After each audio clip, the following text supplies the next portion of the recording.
This is an official presentation of Sport Fishing Championship.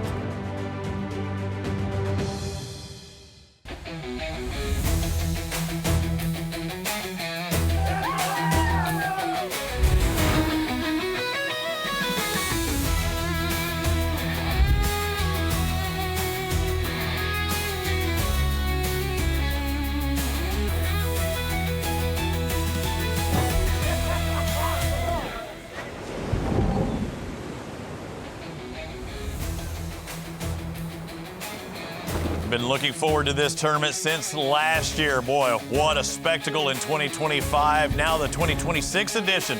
The Cape Cod Invitational presented by Comparion Insurance Agency from Falmouth, Massachusetts. McDougall's Marina, they took off early this morning at 5 a.m. They couldn't put their lines in the water until 10 a.m. and they will fish throughout the afternoon in search of billfish. Now last year, a ton of white marlin caught. But we're hearing that there may be blue marlin in the spread this year. That's what the pre-fish look like. That's what we're expecting. Matter of fact, I'm going to call it right now. You will see blue marlin caught here on Sport Fishing Championship today. Welcome, everyone, inside our studio. I'm Robbie Floyd on this day one of two, not three. We've got more on that here in just a bit. Well, between the two of us, we have 3 World Sailfish Championships, and I have a goose egg. Peter Miller, he's the man. Welcome back. Thank you, Robbie. It's exciting to be here. You know, it's always great fishing when you go up to that area in Cape Cod, and I've been down that exact channel right there, and I fished with Damon Sacco for giant bluefin tuna this past year and had an absolute blast. But the guys fishing up there right now are into the white marlin. They're seeing blue marlin. It's exciting, and it's always something good going on there, whether it's big eyes and it's yellowfin, it's bluefin, every kind of billfish you can think of, it's happening. Conditions very similar to last year. When you think about last year and the way it went down, it was pretty special. But when you think about the last Atlantic event, that was the Carrier Cup. Pretty special for the New Jersey Seabirds. Oh, yeah. I mean, these guys are always in it, and the Seabirds love doing what they do, and they do it well. A little bit of a beatdown, too. And again, for some reason, we're back-to-back Atlantic events where a small craft warning had been advised. So we're dropping off the final day. Didn't hurt them at all.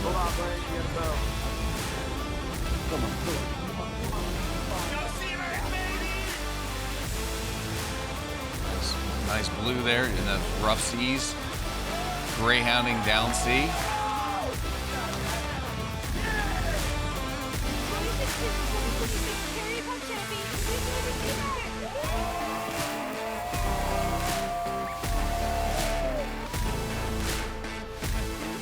A great job by them, and looking at how that went down, taking home the points for that 2,800 total for those guys.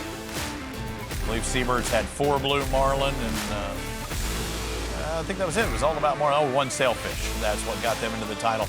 Looking at Exotic Outdoor season standings right now. Everybody's in that playoff hunt presented by Exotic, and you got to finish inside that top 2 to make it to the Zane Grey Championship playoff.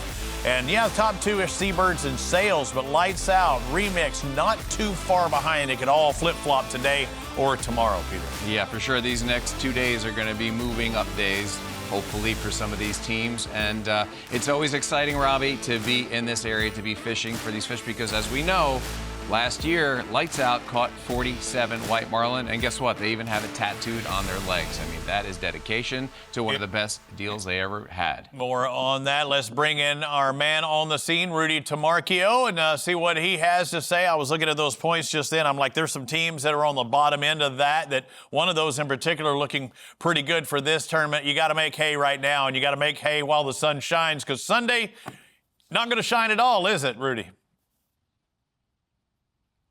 Not going to shine at all on Sunday, but right now the birds are chirping, the hydrangeas are blooming, so we're happy to be here out in Cape Cod. Before we talk a little bit more about this tournament, let's rewind to last year. We're back at the scene of the crime, as Rob Carmichael and them would say with Lights Out Boston, because this is where one of the hottest bites we ever saw in SFC history came through. We'll start with East Coast Remix. They finished in 3rd last year. They brought in 15 white marlin over the course of the 3 days. Really short manpower for them, so they probably could have had a better chance at getting trying more, but just didn't have the lines in the water and the people in the boat to make it happen. Second place went to the New Jersey Seabirds, where they finished with 35 white marlin. They had also a shortage of people compared to lights out, but made the best of what they had. They were on that spot a little bit earlier, but really the story here, the number 47 comes to mind. As you mentioned, those leg tattoos in the social hour, Peter. Lights out Boston. This is where their run to the Atlantic Division Championship started last season. 47 white marlin releases. That is an SFC record for most billfish releases in a single tournament.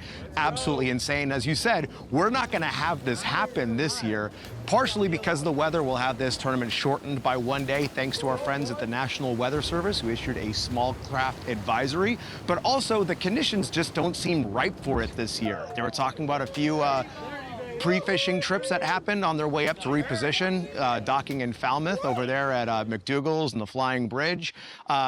Really, what they saw in 1 day was about 11 white marlin, 2 blue marlin. So still a great bite, just not quite what we saw last year, which is, you know, it's fine. It was a once-in-a-decade bite for a reason. Yeah, I think you shortchanged the remix. You said they had 15. They had 25, 35, 47. That total 126. And I even asked Peter this at the top of the show. I don't think we really realized it because it's been a full year. That 47 number, when I looked back, I think 38, 39 of them were caught on day one and 2 days for them because it's a little different format. So, I mean, hammering down on 1 day, but if there's blue marlin, you know as well as I do, you catch a couple of blue marlin, I mean, you're looking at nine whites and just 2 catches with blues. Yeah, my memory, thanks for that. But I think, South Carolina Outcast finished in 4th. They had 15. What I remember about this tournament last year is that some of us were actually in Port Aransas with the Gulf Division. So we're sitting in the airport logging the releases they come through. Absolutely insane bite. But yes, with blues on the board coming this year, definitely a much better situation in terms of diversity. Hey, there's a Grand Slam bonus, but your likelihood of seeing a sailfish up here this north, it's only worth 75 points, but worth a lot more than that if you see that species this far up. Hey, Breakers, I noticed when we were on our social hour and we saw some video coverage out there, there are typically 6 or 7 teams in our Atlantic Division. There were only 6 throwing video out there. What's up with them? Yeah, a lot of issues with the Rhode Island Breakers mechanically. Since you saw them last in Charleston, the initial thought was maybe a cutlass bearing. They went into the yard to go try to fix that, then go out and fish the Big Rock. Well, turns out it wasn't just a cutlass bearing issue. It was something far worse, something transmission related. We were actually speaking with the club as early as Monday and Tuesday this week to try to figure out whether they would get out of the yard. They were taking it day by day, and at this point, just better for them to try to make it for their home event next week, the Rhode Island Offshore Invitational in Newport, than really risk having more mechanical issues trying to make it up here for this. So unfortunate to have a scratch, but we hope to see them next week. Yeah, that's a shame, but good move on their part. Thinking of the big picture, changing the subject a little bit. When these boats are leaving, and we have a pretty wide boundary, 150 miles, I think we have there in the books. Is anyone bringing extra fuel? Are they doing the fuel bladders? And if so, who's using them? Yeah, it's pretty interesting, right? Because when you cover the Gulf Division like we have been, that's where you usually see these fuel bladders come through because they're running 200-300 miles to rigs. South Florida Sails had bladders on their boat as of yesterday for Media Day and running out this morning. They had 250-gallon bladders on each side of their cockpit, so that's an extra 300 gallons of fuel. If you guys recall the Gulf, that same boat, that's a 60-foot Spencer they're running. It's called Quick Sweep here for South Florida Sails. There's another 60 Spencer in the Gulf called Magnifico that represents the Third Coast Renegades.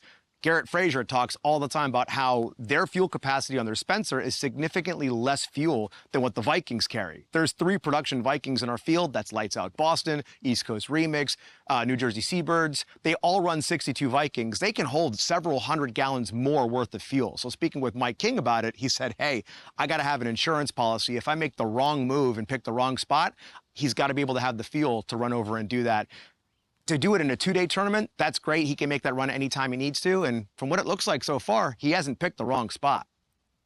Hey, bud, we appreciate it. And I feel bad for the South Florida Sails now because they thought it was a 3-day tournament when they left shore. So they're going to be pushing a little bit heavier boat because they went through that bladder and now they've got full tanks out there. So they're not going to get as good a fuel mileage as well. And either way, better safe than sorry. Thanks a lot, Rudy. If you hear anything else, make sure you chime in. Our SFC insider, Rudy Tamarchio, always on the scene. All right, tournament details. What are we working with here? Peter kind of alluded to it just a moment ago with that 150-mile boundary. With that third day canceled, that kind of changes things up, man. You've only got 2 days to make it happen. Yeah, you do so much planning when you have a 3-day event, especially when we talk about fuel consumption. So lines are out on the final day, which is tomorrow at 5 p.m. It was going to be 7 p.m., but they're also starting earlier. So they're still getting their full fishing day in, but they have to get their lines out by 5 p.m. So they had that adjustment, 5 to 5. Tomorrow we'll be off air, so make sure you join us on ESPN Plus. We will crown a champion.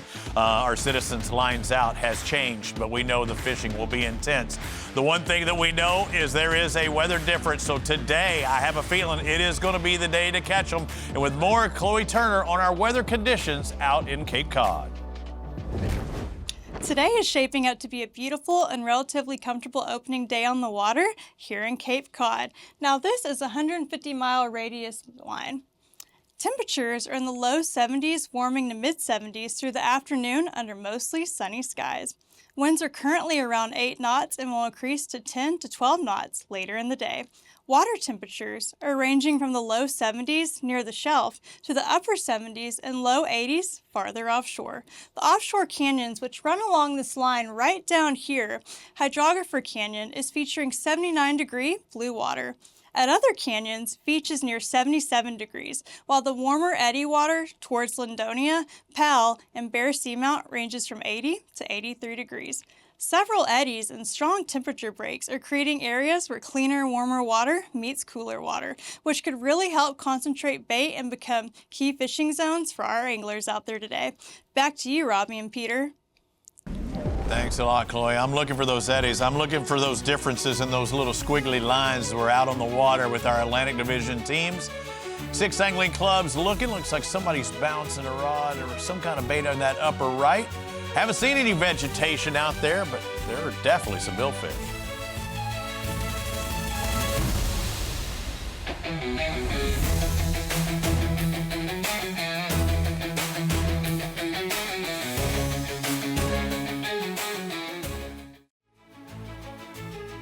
The Cape Cod Invitational is sponsored by Comparion, by Citizen, official timing partner of SFC, by Guidesley, and by Hook, official jersey and performance apparel partner of SFC. Man, Falmouth looks good. I miss going back there. I've been there a couple times with SFC and my buddy Peter Miller. Instead, we get to go to Petey's Big Board, our keys to success. What are they today, Pete?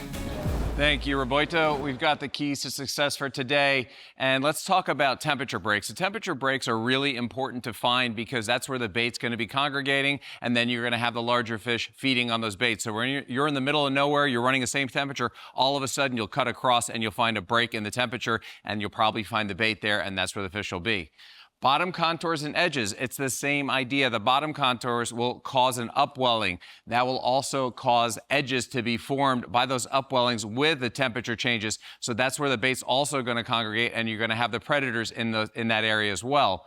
Lastly, we have salinity and chlorophyll. It's really important to do your homework. We talk about it every week. ROF's report, they will tell you exactly where the chlorophyll and what the salinity looks like on those charts, and then you could determine what's the best spot. And you're going to find those eddies. You're going to find those spots that just are dynamic and be a lot better than the other spots. So good luck out there. I need some luck if I'm fishing. No Rivals, a league of your own. Our No Rivals leaderboard looks like this. Yes, they are catching fish. And a considerable advantage, almost quadded up. The South Florida Sails, a severe advantage. 550 points over the North Carolina Flare. They're the only 2 teams with points as it is right now. They couldn't have their lines in the water until 10 a.m. this morning. So again, they've been fishing for a while, but doing it the best is the South Florida Sails. They were the first ones to hook up at 12:41 this morning. But again, that's anybody's ball game. We're still good to go. A lot of time fishing today. They don't have to have their lines out of the water till 5 p.m. They'll get back at it again tomorrow, starting at 5 a.m. I mentioned just a moment ago at 12:41 the first catch, and that would be by Alex Stanley. But this would be a special catch, Peter, because it wasn't one, it wasn't two, it was 3 white marlin on at one time.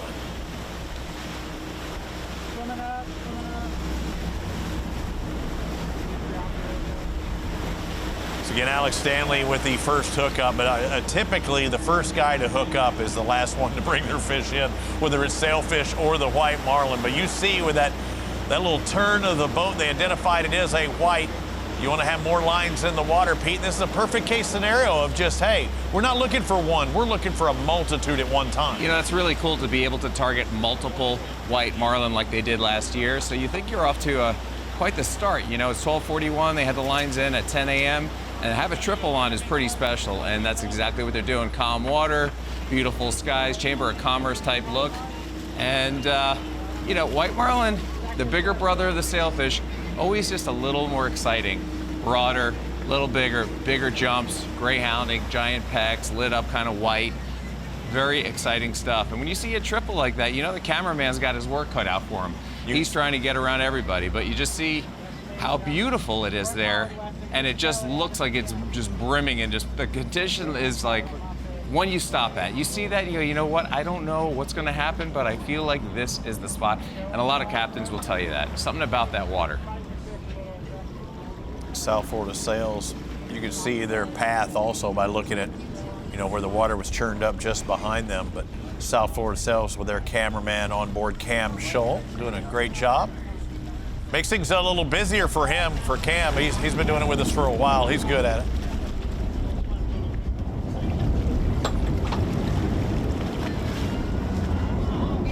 For the quick sweep, this that 60-foot Spencer, and yeah, they made that run out with those bladders and go ahead and deplete those, get them out of the way, because they would have no movement if they had those beautiful bladders down there below their feet. Yeah, that run out, you know, you're burning, depending on how fast you're running, about 110 gallons per hour. So you do a 3-hour run, that's your bladders right there. Yeah, and then some. Cam, we got 3 on. Okay, yeah, I kind of figured. Telling the cameraman, Cam, I got 3 on, I kind of figured, you know. Yeah. 3 bent rods, 3 fish jump, and he knows, but that's good to, you know, it's nice to communicate, because sometimes they're focused on 1 or 2, and over their shoulder behind them, they got another fish on, so it's good to converse. I love conversing with you. Yeah, just letting you know I'm not clearing sargassum right now. We actually have 3 whites on, and the white marlin worth 100 points. We know that the blue marlin are 450 points and have been seen earlier this week in pre-fishing. Robbie, you know what's missing from this shot? What's that? Sargassum. Get on out. Okay, that's the first time I think we've seen a boat hooked up this year without blobs of sargassum everywhere and on their lines, but this fish is going wild next to the boat. 100-pointer, leader, done. I saw a stat the other day. I'm gonna have to go back and look at it, and it had to do with that. It's like, what's the only body of water that doesn't have a coastline? It's something like that, and it was the Sargasso Sea was the only one. It's something weird stat like that. I'm like, hey, I know that place or that area.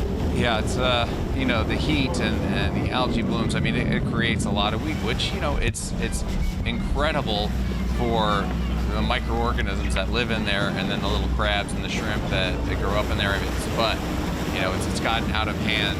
When you go to the Dominican Republic right now, one side is completely jacked up with sargassum, and the opposite side, it's not there. So that's the spot you want to go to right now if you're going to the DR. But this is the first time we've seen it like this. The weather is perfect. They've got a triple header at 12:41. They got to be feeling good with Alex Stanley, Weston Bromsky, and Mark McDevitt. There was my quote. I looked at it. Sargasso Sea is the only sea on Earth with no land boundaries or coastline, located entirely within the Atlantic Ocean. Its borders are defined exclusively by 4 swirling ocean currents. So here is a sea, but there's no coastline to that sea, and that's the only one on our planet that's like that. Wow. There you have it. Sounds like the Bermuda Triangle. A lot of currents. Except much larger. See that ballyhoo hanging out of the long rigger right there? A lot of guys do that, so when they go to redeploy, the rod's already ready, and you just drop it back as they start motoring, and you've got 2 baits out. I mean, if it's not there for too long, I mean, if it gets dried out in the hot sun, and you're going to want to change it. But every now and then, if you got time, you can dip it in, give it a little drink, keep it wet, as they say. You know, SFC scoring system right here. We got the blue marlin at 450. That is the big mama, the white marlin at 100 points. The sailfish, my fave, at 75. And that's what we're talking about. Right there is a 100-pointer. That is the white marlin putting on a show next to the boat, just like the last one did. And we could squeak in a spearfish. We've seen them in the Atlantic before. They're very uncommon, but we have seen them. We had South Jersey Yacht Sales squeak one in. Yeah, George Robinson back in the day. Got that long-billed spearfish, but right now we are white marlin aplenty. South Florida Sales with 1, 2, 3. That's why they were the early leader, 300 points on the board. Well, we've got more catches than that to show you.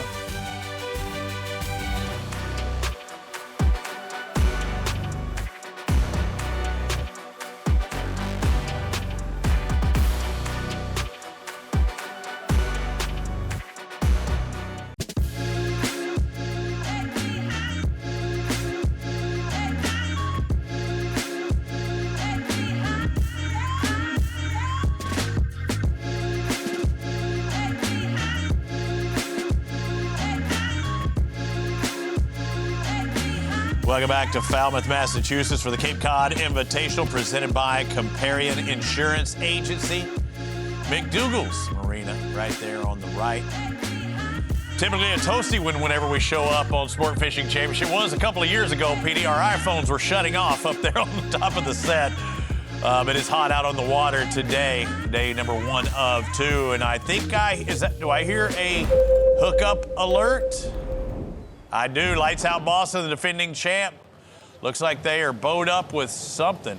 Robbie, I see in the that long, that's either a gaff or a GoPro. If it's a gaff, we know immediately what it is. It looks like it's down and dirty, deep, and I think if they know it's a tuna by the rod tip shaking, nope, that is a gaff in hand because the other one was a GoPro camera. So, yeah, you see the rod tip bouncing like that, and it's straight up and down. Most likely a tuna, and he's going to try to make quick work. It's going to be like a stop or pop kind of thing, I believe, if they determine it is, because if it's something, you know, 100-pound tuna on that tackle, it's going to take a hot minute. Yeah, don't take too much time on a fish. It will not help you at all as far as points are concerned.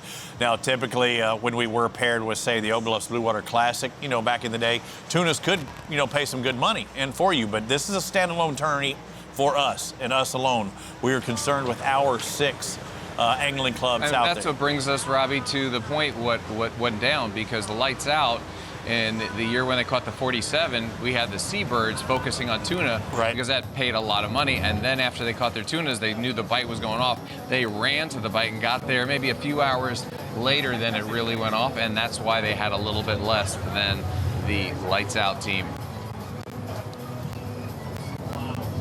So this is a fish that will not count towards points if it truly is a tuna. And types of tuna, we know that you can get into bluefin tuna in this territory. Very, very prevalent. Big eyes are oh, hey, there we go. We got our first vegetation. See it? Yeah. It didn't take long. Wow. You just had to bring it up, Peter. Yeah, that's all you gotta do. I mean, we know it's out there. I'm saying that was the first shot we've seen. You're right. I've seen it throughout the day doing our YouTube, and now we're on, it just got the gaff there. Let's see, I want to see it. That's Ross Nason on the rod there. Rusty. Ross the boss. He's been eating that beefarino. Trying to stay away from all that fresh fruit. I would just say he's going to have tender vittles, so he keeps running that rod butt there in the groinial region. Robbie, that part of your body becomes like calloused. You're the man running around with a calloused groin? I mean, it's not a visible callus. But it's there. It's a subdermal. Again, our 6 angling clubs out on the water in search for billfish, but we know that there are more than whites. We saw the point standings just a moment ago. There's actually blue marlin. They're going to be popping up in the spread possibly for these teams. We know because we talked to them a couple of days ago.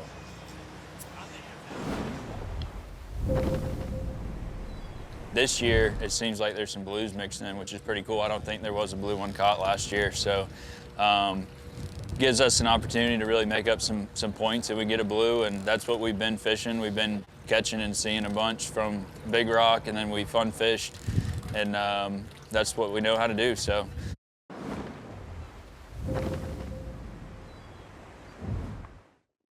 Yeah, last year we had really one mate. I mean, we caught 35 in 8 hours. So we got 4 mates with us now. You know, just in case something happens like that again, I want to make sure that we're going to take advantage of the opportunity.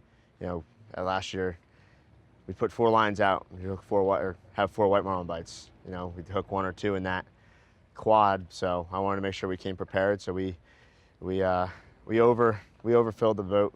Got a lot of talent in the cockpit. So we're looking forward to it. We kind of have a unique condition right now where the piece of hot water is like still connected to the Gulf Stream. And that has worked its way east almost out of bounds, so we'll be kind of fishing more edge water. And there was an eddy that came in earlier this season to the west that still, the remnants are there.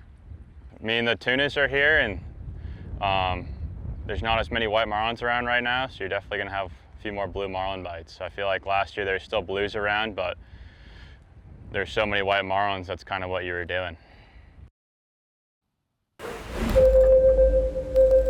Love that sounder. This time it looks like somebody's hooked up, but it's the East Coast Remix. A little spinning of that reel. And Kenny working on it right there. He's in the pit. He doesn't have his mic down yet, so it tells me it may not be a blue marlin. KH is not too concerned as much right now. Well, normally he'd have his headset down if it was something real serious, but Sarah's clearing. it seems like it's maybe the white marlin.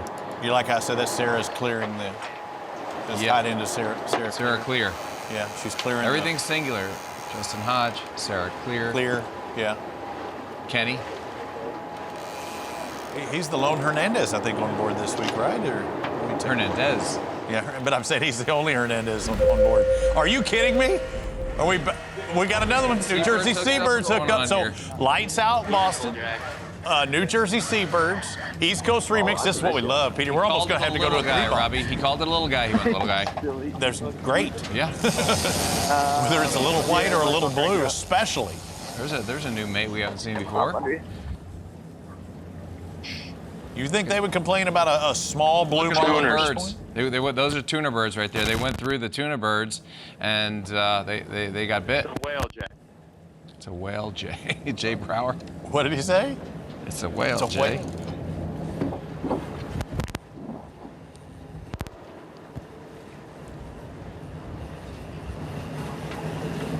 I wonder if we just dredge fish on these things right now. Use the fish.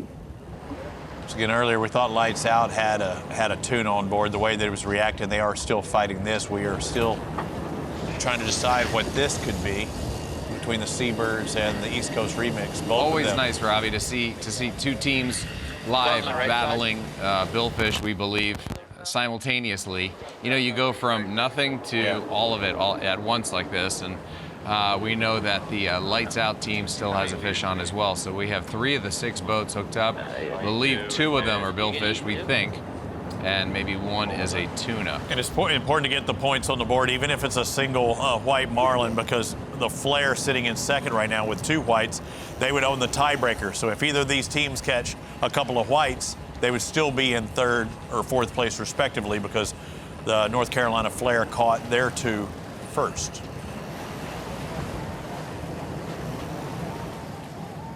There's Lights Out, harnessed up. Ross Nason, Rusty. He's got the flagging belt there on the thighs. That's where you want to drop it down. They have a hang strap that goes down. Why the belt? Why the belt now if you think it's a tuna, or is this a possibility that it's not? No, it makes me feel like, you know, he's not, you see his body language. I wouldn't call it dejected, but I wouldn't call it like overly excited and very intense, like I have got to get this fish. So when you have a big fish on, you got to apply some heat because you don't want to spend too long on it. You're going to push the drag up maybe a little bit, and because of that, and you know it's going to be a longer battle, why not strap in, use your big muscles in your body by squatting and not having to use your bicep to wind on this fish, because you don't know how big this fish is. Yeah. You'd be surprised. We saw Tucker Carmichael in the foreground. Putting into work, baby. You know, the Lights Out Boston had their simulator going earlier this week with some of the youth out there. It looks very much. His looks tuna-ish all of a sudden, doesn't it, on the Seabird? You saw the little rod tip bobbing? Well, it just seems just different. Yeah, So you see that old bob, bob, bob, bob? Yeah. It's like a catfish. That's definitely. It's like a catfish and bass fishing when they start swirling or start going in circles. It's like, oh, I got a catfish. I haven't caught a catfish in a long time. Oh, they pops. That's okay. As long as it wasn't a billfish, it's okay to lose the tuna. It wasn't. Yeah, we're pretty certain on that. He was putting a lot of heat on it. He was really getting after it. Well, that goes to the maypop you were talking about earlier. It's like you either make it, go ahead and bust it now so you can go out there and fish what you're trying for. But we're seeing Lights Out still stick with a fish that we believe is. Oh, no, I think he just pulled the hook, yeah. And the hook was actually not opened. So, it might have been just in a tricky spot. Yeah. Little skin hook. Spot's a little tricky. This right here. Kenny's just started bouncing a little bit too. And this is where we saw the birds earlier too that you said, similar to like a schooling. Those are called tuna birds, the darker birds, and they kind of sit on the water after they feed, and then they all get up and circle around. They're the darker type seagoing bird, if you will. I was thinking about it, Robbie. When we have these fronts come in, and we have a small craft advisory coming in for Sunday, that barometric pressure change could be doing something for a later bite or tomorrow for a bite. Right, so low pressure. I'm not giving up hope for some great things to happen. I mean, we've got, 3, 4, 5, 6 fish on the board, 5 white marlin, a blue marlin thus far. Just pulled a nice fish off. I believe it was a tuna on the Seabirds, and then we've got Lights Out hooked up still, and we've got Kenny on the remix hooked up, and he's putting on a fighting belt as well. Yeah, this could take a while, boys and girls. Stick with us. We're bringing it to you live here. Still got another hour and a half ahead here on ESPN. 6 angling clubs representing the Atlantic out there. 2 of those teams hooked up right now.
When the ocean calls, only the bold answer.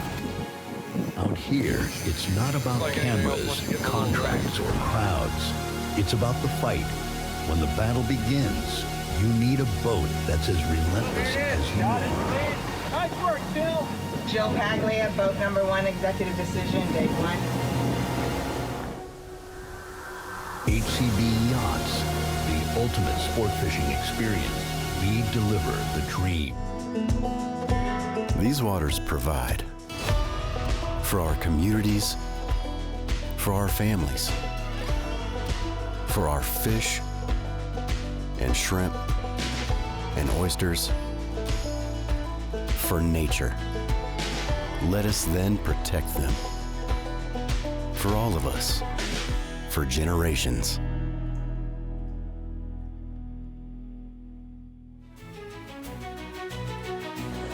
Discover heart-racing adventures, breathtaking views, and one-of-a-kind experiences that can only be found through the SFC Experience on Guidesley and Guidesley Pro.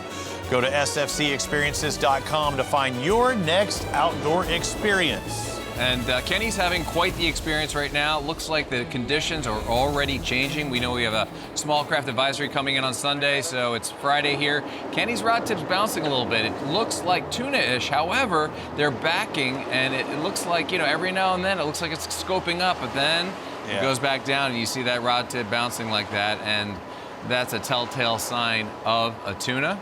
But Kenny's not one to want to break off a tuna, I'm sure, because he loves that fish. He loves that sashimi. And it's kind of hard to tell a man who's used to catching fish, even if it is a different species, while I've got it on, not to try and force it in there. We've already had one break off just a moment ago by New Jersey Seabirds, and Jay got with you just a second ago, didn't he? Yeah, he sent me a text saying they got into the tuna. You know, we talked earlier about those tuna birds, and when you troll through them, it's a tricky situation because you may have tuna on the side. This is when you'd want to bump forward. Well, I know. What's that out there, Robbie? He was power reeling. No, I'm looking way out there. I saw some whitewater out there, but maybe that's just a wave. You see that? Way in the far left hand of the screen, right on the horizon. I don't know if that fish had scoped up. I don't know if I'm seeing things or if it was debris out there, but to the left, way out there. Full, but give her one more click.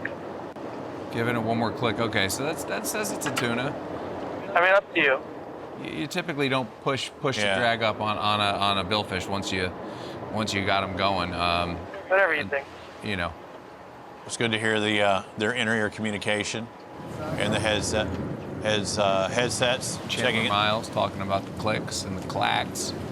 We got Ross on his tuna. It became Tuna Town, USA. You know, when you're not getting bites and you see birds, you're almost like, maybe they're on the outskirts. It's like fishing shadow lines for snook or tarpon.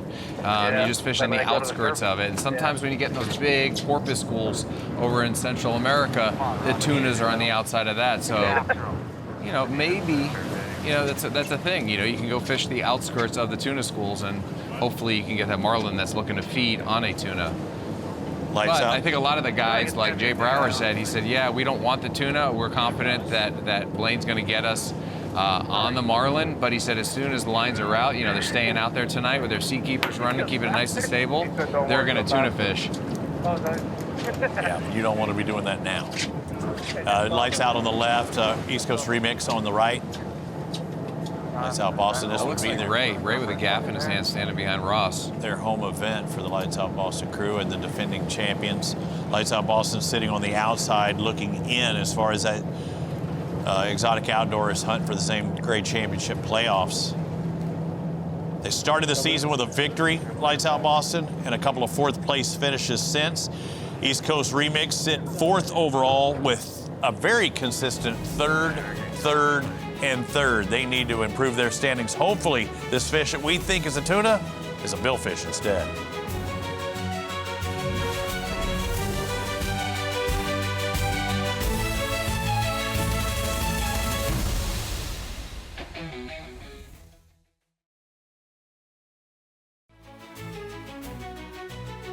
The Cape Cod Invitational is sponsored by One Water Yacht Group, No Rivals, the Billfish Conservation Project, and by Exotic Outdoors. Speaking of Exotic Outdoors, you know, everybody's in that hunt, brought to you by Exotic Outdoors, a hunt for that playoff hunt for the Zangray Championship playoffs, looking at these placement points. This is each and every stop of Sport Fishing Championship. And notice the difference between first and second. That's 500. Big gap between that position. But any others, only 200 in between. So a second to fourth gap is only 400. That shows you how important it is to win each and every tournament. And so far this season, in 3 tournaments, we've had a different winner each time. Exotic in the Hunt shows the point standings right now, and it's only a couple of 100 points, 200 points between first and second. The big thing is third through fourth. A 500-point differential with East Coast Remix, who has a fish on right now. If they could take a victory, they would jump into that Zangray Championship playoff if things stand as they are right now. So again, big movement, but again, the victory is so important because it's a 500-point differential. Lights Out Boston been very consistent with their one victory, a little bit behind, but we're at the halfway point. Big jumps can happen in a very short amount of time. Looking at the Gulf standings right now, the same kind of situation, 98-87. It's not about the lead, Peter. 9,800 points is great. It's what does it take to get into second when you're only 300 points out or 500 points out? You see, Lone Stars, again, are only 1 win away. The Blues are less than that away of moving into second place. But if you're the Renegades, you're looking just like you were last year. You know, it's trying to stay on top and let everybody do the chasing. Well, it's nice to get rewarded with 500 points for being in first place and winning that particular tournament. So that 3,500 is very, very big. Otherwise, it's only 200 points between the teams, as you said. So, guys, they're going to work hard. We know they're going to work hard, and it's just a question of who can finish on top and get that extra point structure. As it stands right now, those would be your 4 teams moving on to the Zane Grey Championship playoffs. We will see them in October 17th and 18th in Cabo San Lucas, Corazon Cabo Resort. And that's the way it stands right now. Things will change tomorrow. Again, this event is even more point precious because you don't have 3 days to get it done. You have to get it done in 2 days with a small craft advisory being issued for Sunday. And it looks like the lights out maybe popped them off or got rid of that tuna they had on and maybe taking too much time, putting too much heat on the rod there. They're already moving and grooving again, putting baits out, and the trolling spread. Are we dumping for remix as well, too? It looks like I see that. Everyone's moving, everyone's putting baits out, you know, and some people want to hold it in their hand to feel that bite, you know, so you're going to put it up in the rigger. Obviously, Sarah's going to be fishing that long rigger. Kenny's he's not fighting that fish anymore either. Yeah, that's why they were deploying the teaser, so we knew that something happened with Kenny's fishing. They did not report it, so that tells us it was probably a meat fish of some sort and would typically be a tuna. But earlier today at 12:46, we've seen the triple by South Florida Sales. Another team gets on the board. This time, it was North Carolina Flair and David Dressler. We talk about putting the heat on them. You know, it's early in the morning. You remember your pals catching 47 the year before, so they're thinking, okay, the bite's on. Let's get this fish to the boat as fast as possible. And all of a sudden, it goes from 1 to 2. Some of the boats went from 1 to 2 to 3. Yeah, exactly. Hooked up David Dressler and some power reeling. Again, lines were still out trying to get a multiple catch. You see him getting that belly out as he's pulling up. You know, before they started on that harder turn, you're getting the belly out by pulling up, and that's, you know, we talk about that quite a bit, Robbie. You always want to be pumping and winding. Sometimes you can't. You're coming back so fast, you just want to stay tight. But those pumps to get the water, the line out of the water closer to the surface and get directly connected to that fish if there is a small belly or a large belly, that's the way to do it. North Carolina Flair finished 5th place out of 6 teams last year with only 2 white marlin caught. They've already got 2 on this first day of competition. You know that belly of line we talked about, and we know we will see it again. When they're making that tight radius turn, think of it like when you're pulling your buddies or your kids out on the lake with a tube. What happens when you get that slack in the line? You get that wham! You don't want that wham when you're fishing. That's right. Then you're at the ER. Right. Everyone's crying, I hate tubing. You know, let's go to the Yeah, why did you do that? I learned my lesson many, many years ago with my son when he was young, and the 3 kids on the tube, and they all went up in the air and they landed on top of each other. So there we go. We've got a fish right there. That is a white marlin, 1246. Nice. North Carolina Flair on the leader. Nice size, too. Quick work with that one. It didn't take long. You saw it from hook up, and 12 minutes later. 12 minutes later. A minute later. It was not a double. This is actually a back-to-back catch, so it wasn't too long. 12 minutes later, hooked up once again. Jackson Diab, another white marlin. Diab, I like that. I like that name. I think they were making a left-hand turn on the last fish. This time, they're making the right-hand sweeping turn. Fish are fast, they move quick, you know, you commit to a direction, and as soon as you do, they'll make a turn. So the captain, you know, with his levers there, you know, spinning the boat, they do an incredible job. That's another 100 points right there at 12:58. Great job by North Carolina Flair, Captain Brian Dressler. They had quite the showing in one of the biggest tournaments of the year recently. Yeah, top 10. I think they were in the top 10, yeah, even better than top 10. Yeah, I think top 5 possibly, but I mean, either way, I mean, out of hundreds of competitors to do that, and coming from our tournament series, moving to them, that was a big move by the North Carolina Flair and Captain Brian Dressler. Sales pitch, 63-foot F&S. Looking at all 6 of our angling clubs on the water right now. Nobody appears to be hooked up. And again, you see some sitting in the rod holders. Other anglers like to be manning the rod and reels. Fingers on the line.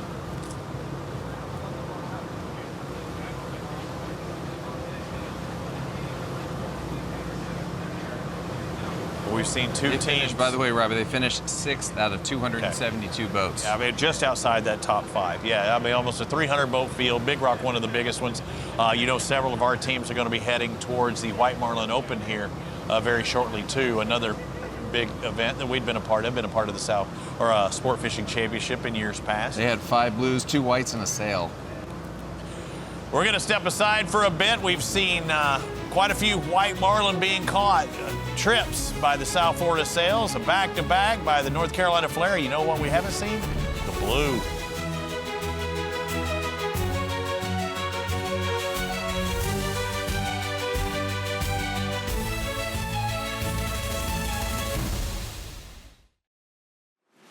I'm Trent Bonifay from the South Carolina Outcasts, and you're watching Sport Fishing Championship live on ESPN.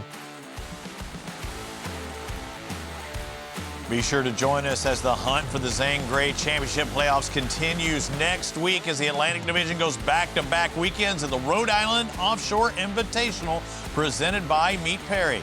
Coverage begins Friday at 2 p.m. Eastern on SFC's YouTube channel and then at 3 p.m. on ESPN+.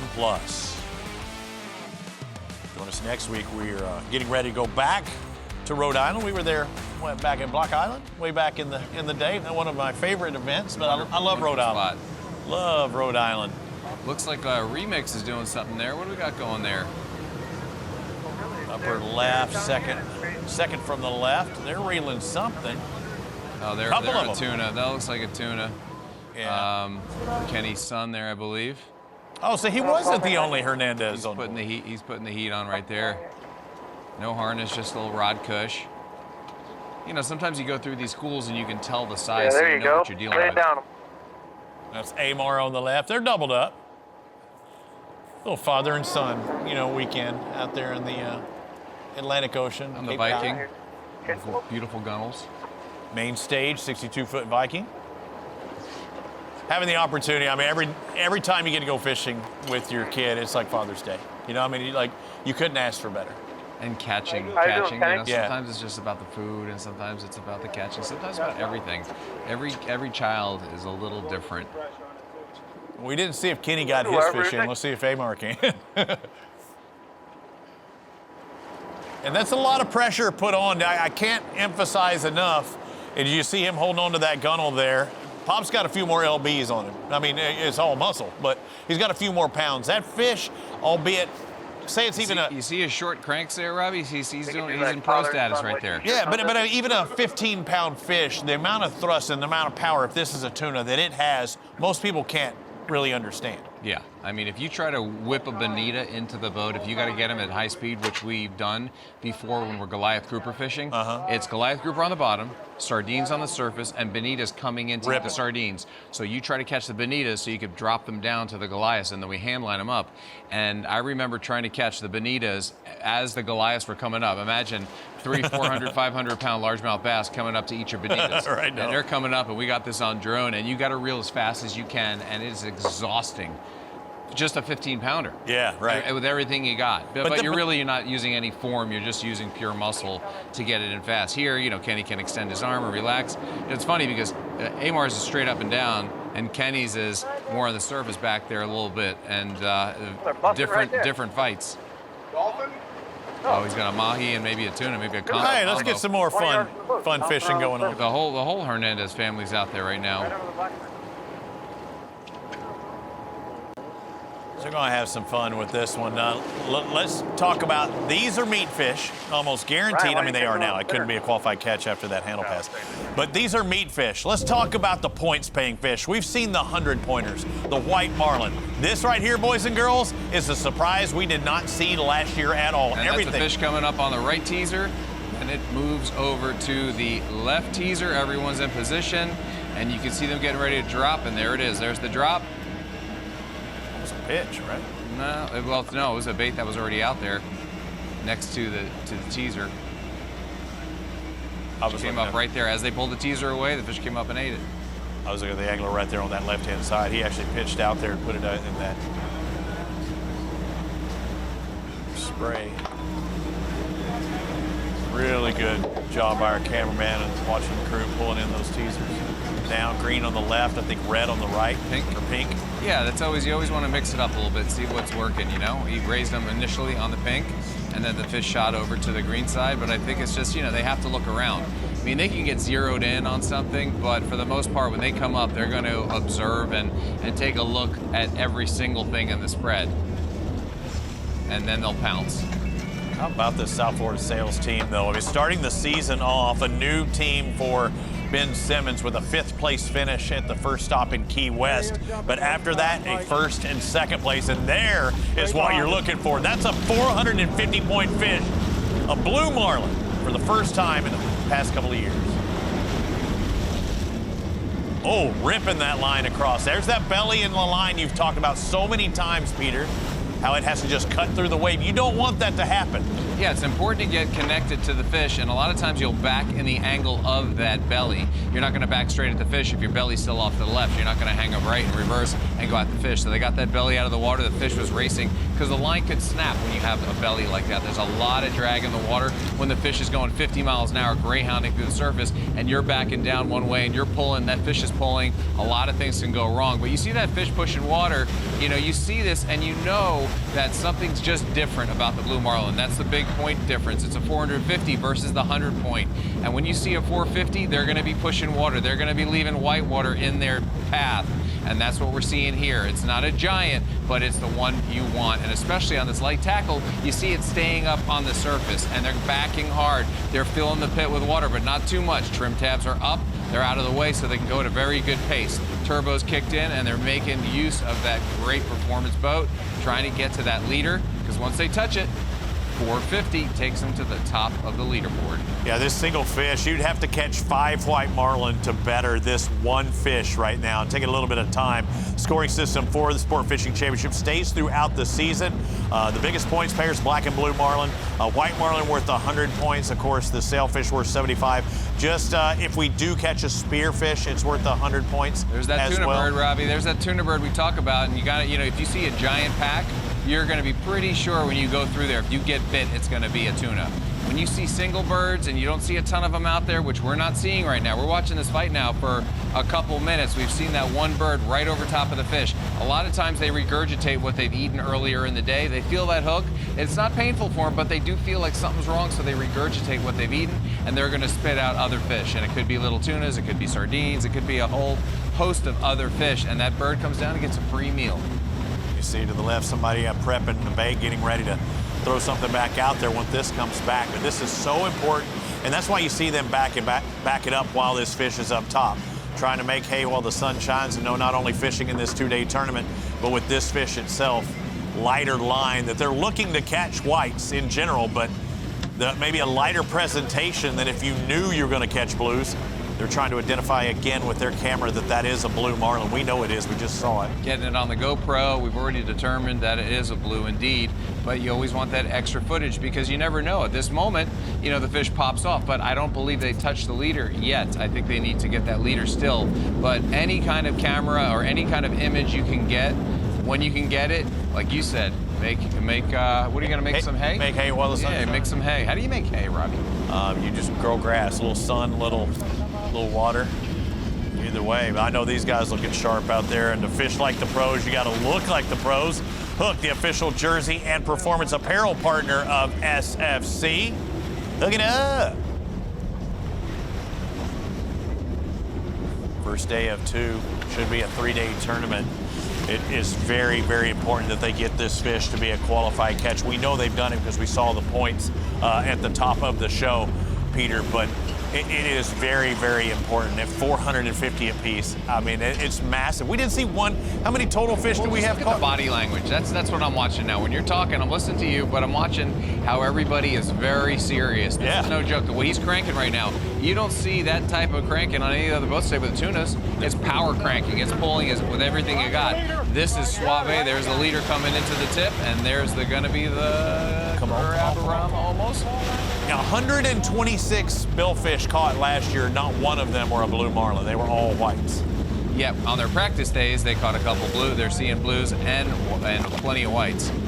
So that goes to show you there's a little mixture right now. When it's all whites, there's a lot of whites. When the blues are there, they're pushing the whites away out a little bit. It seems like our did our distance get a little farther? Did they allow them to go farther this year at 150? I was thinking it was around 100. Well, going to the ledge, to the edge out there, is like 110 for start, to get out there, to get out to the grounds where they'll fish. But they don't necessarily have to go out to that area. I just remember back in the day when we were talking with Damon Sacco, and he's like, I just need these fish. Like, they'll get into that Gulf Stream that pushes from the south to north, but it also works from east to west. And it wasn't bringing some of these fish close enough to shore. Well, if they extend that distance, they can go out there to these fish instead of the fish having to come to them. The fuel bladders, right? When you know where the conditions are, and they might come towards you or they might go away from you, and you're gonna maybe need that fuel. But the key here is trying to get the touch on this fish. Everyone is still at attention, very quiet in the pit. They just want to get that leader. They know how point precious this very moment is. You see the path that they've made of almost a figure eight right here. Full circle of life. Yeah. The infinity symbol on their path. Right. Look at their Garmin.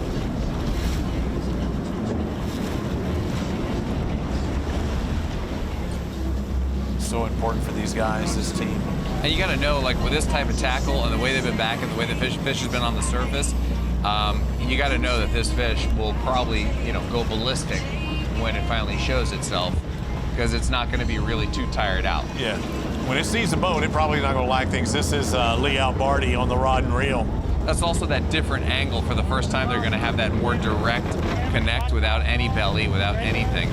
And he's pointing, telling the captain he's right there. The captain knows, but it's also good for the mates and the other anglers to assist in where it is, because the captain may turn his head for a second because he's pulling in a teaser. There it is. That's a lit fish right there. It almost looks like a black marlin. That's the way they look. That is a blue marlin. The blacks are only in the Pacific, and that is a beautiful fish. That's a 450 pointer at about 150 pounds. That is, or maybe 125, I can't tell, but that's a solid fish, and it's completely lit. It is not tired at all. Yeah, we Senor Pepe all of a sudden. They've got a, there you go. Now you get the wrap. Now we're good. Oh, yeah. We identified, we've wrapped that leader, and that is 450 points. Right what there. A job. Great job by Lee Albardi. Mike King, the captain, putting him on him once again, Peter. His introduction into SFC has been pretty darn solid. We've got a jumper. We've got 450 points on the board. That is the fourth billfish for South Florida Sales. That's why they're on top.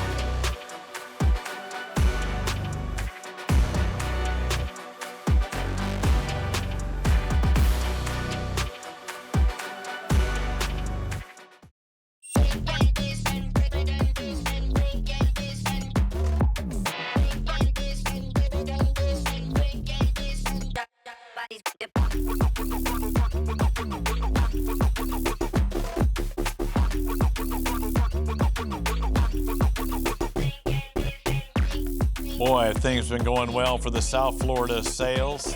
Quick sweep on top of the leaderboard. Cape Cod Invitational, presented by Comparion Insurance Agency. Beautiful Falmouth, Massachusetts, where they took off McDougall's Marina this morning at 5 a.m. Lines in the water at 10 a.m. when they hit those fishing grounds, and starting off in about 3 hours, it was South Florida Sales with a triple right off the bat. I love seeing that. It's hard to beat last year's 126 total billfish caught in a couple of days tournament, but a good day for one of our teams. Somebody, these teams need to turn it on. They've only got one more day after today. You know, it's always great fishing up there, and last year we saw some record-breaking stuff, and it's important when you get out there to make use of everything you've got. And if you can catch white marlin right off the bat, especially a single, a double, a triple, you're starting to think like maybe this is a repeat of last year, and we better get to work because we're going to see some numbers. So that's the, I think, attitude that a lot of the guys went out with, and some of the people are capitalizing on it and some aren't, but it's just a matter of time before that bite turns on again. We've got a front coming. Yeah, numbers-wise, Lights Out Boston, they were called Lights Out New England last year. They caught 47 in their 2 days of fishing. I think 39 on a single day. It was unprecedented, but we've already seen something out of South Florida Sales we have not seen last year until this year. Well, what a run by them. Let's take a look at their catches up till now. Again, it started this morning at 12:41 on the first day of competition. Not one, not two, but three white marlin in the spread. Called the Three Amigos, Robbie. That's what they'll forever be known by. And that's their first white marlin release right there, still with two on. The cameraman's doing his work. beautiful conditions, really nice blue water, perfect skies, just a little chop on the water, some little baby swells, everything's right. And the marlin are putting on a show, 100 points apiece. When you get a triple, Robbie, that's 300 right away. They still have a bait hanging out of the rigger. They're ready to redeploy right after this third one gets released. Yeah, you know how quick it can happen, just like in North Carolina Flare. They went back to back. But yeah, Stanley, Bromsky, and McDevitt. Blue marlin coming up on the right teaser, skirting across the prop wash to the left. And East on the left side, right next to the teaser coming in. It's that bait and switch, you know? It's like, oh, look at that. That teaser's delicious. Oh, it's gone. What else do I have? Oh, I happen to have a beautiful ballyhoo with a chin weight. I'm not crazy about lead, but I'm still going to eat it. So Lee Albardi, not part of the Three Amigos. What do we give him for a nickname then? Or do they rotate? Do they rotate the Amigos? Yeah, there's definite rotation in the Amigo Patrol. Yeah. Yeah, that's the one you want right there. It always spooks me coming from the bass fishing world when you start shaking their head like that. But those are clean. Those are pretty clean jumps. You know, we've seen some nasty wild jumps over in the Gulf when the fish come off. You can just tell when things are just going wild and it's going to go wrong. And not this one, though. I love this new graphic, No Rivals Leaderboard, because it shows you what they have as far as species and total releases 4 by the South Florida Sales. You notice anything else when you're looking at this, Peter? We're missing one thing. We're missing spearfish and we're missing sailfish. Yeah. We haven't seen any sailfish caught. They are there. We also have spearfish there occasionally. Well, one team's 1 fish away from a slam as well, which could be an extra 200 points. So if sails do find that spear or sailfish, that'll be an extra bonus for them, an extra 200 points. Yep, it has been done before. We've seen it. Yeah, a couple times this year. Again, and that's only worth 1 time for each tournament, but an extra 200 could be. There's our first tuna of the day. We see it on the... That's Amar's tuna. Good job, Kenny. It's Kenny's tuna. Well, it was Kenny to start with, and they rotated through. They had a double header going. All in the family, right? Yeah, all in the family. But that fish, how much? What, 20 pounds? No, it's bigger than that. Is it? Yeah. I can't tell. I need one more look at it. I need it next to someone's foot. Yeah, you're right. That's going in the 30-pound range. Okay, so the amount of power, that fish right there puts out is unbelievable. Yeah, it truly is. 20-pound spin. That's heavy duty workout. Yeah, yeah. But they're using. It looks like they were using 30. 30-pounder, you call it?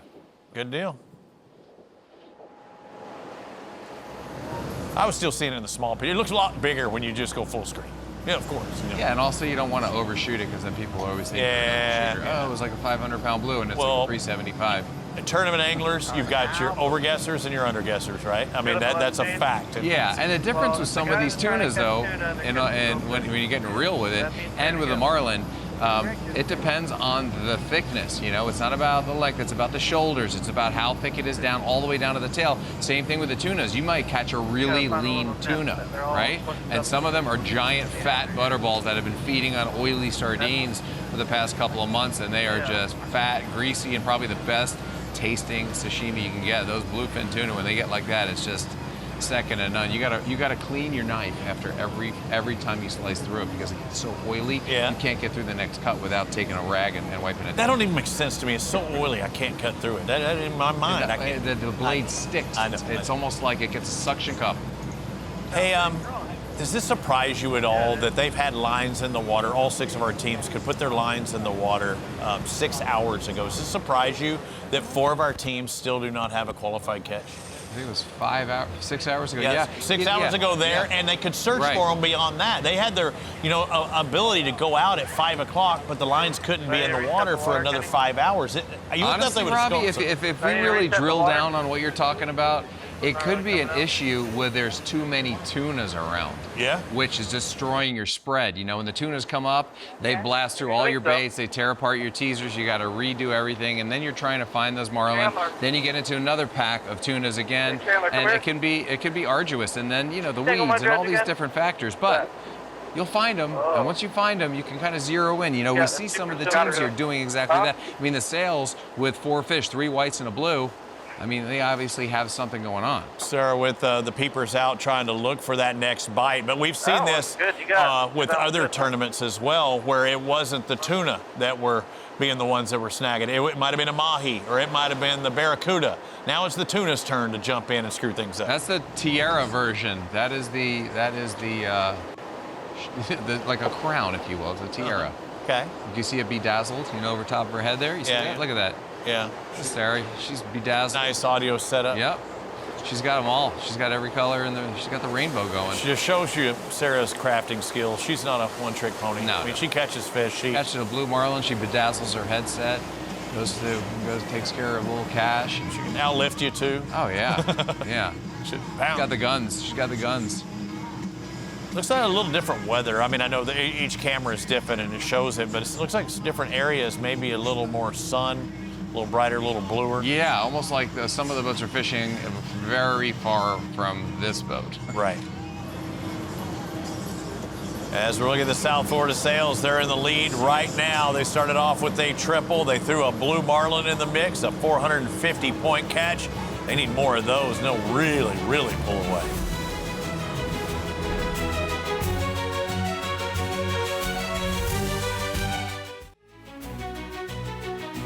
The Cape Cod Invitational is sponsored by the Coast Guard Foundation, Cross-Chartering Yacht Transport, official transport partner of SFC, Bosun's Marine, and by the Nature Conservancy, conserving the land and the waters on which all life depends. Live out on the water are 7 box, but only 6 angling clubs fishing. Sarah's gone from getting bedazzled to be in the back of the pit. Looks like they've got a double header on. Looks like George Corzo, I believe, working on one. Sarah's working on one. It looks like tuna. You know, we don't get those tunas in South Florida. You know, we don't get the yellowfin. You know, we don't get them. Very, very uncommon. We definitely don't get the big eye. Why don't they make the bluefin very often? But we get a little bit of everybody. Up here, it's like, oh, let's go catch a couple big eyes. Let's catch some yellowfin. Let's catch some bluefin. Oh, it looks like a triple. He didn't know he was hooked until right now. Oh. Wow, that's way ahead of the boat. But he's got it. Look at it. But it goes from a point scenario to a fun fishing scenario. Yeah, look at Chandler. He's really leaning into this one. Lean back. That's right. He's getting after it. Rod Cushtown coming up. Oh, passing off the tuna. That's a good idea. In case something else comes up and they're spread. A marlin comes up to eat one of them, you might want to have somebody that could pitch a bait to it. True that. It's been a lot of marlin off the coast of Miami lately. People are just trolling for mahi, you know, and they're not really prepared for it. And you see the videos, people freaking out. I went out to film a video for Seakeeper Ride last week, and I get out there, and I'm about to turn it on. The cameraman's going, drone's going, and I look over, and I go, what is that? A blue marlin eating a mahi right in front of me. And I only had one rod on the boat, Robbie, and I put out a lure for about 10 minutes, and I got caught on the sargassum every 3 seconds. Never had a good presentation. Reeling hard, reel through my hand. There you go, reel through my hand. Milking it in. Nice. Oh, you hear one on the deck, I can hear it flopping. Coming in and getting ready for the gap shot. A little bigger than the other one on the deck. Another peach. Nice. Man, they're going to eat well this week. Look at that ballyhoo hanging out of his... Yeah, that one's bigger, I think. Yeah, it sure is. Brian, you lost yours? Yeah. I mean, that's just a that's in the 30. That's about the 36-pound range. If he says 36, I'm going to... Nah, it's going to be hard to give him 38. I'm just saying, if I hear him say it, I'm going to have to jump out of the seat and slap you in the mouth. Yeah, well, you should keep my tuna's name out your mouth, okay, Robbie? There we go. Pass the doche on the left-hand side. I love that song.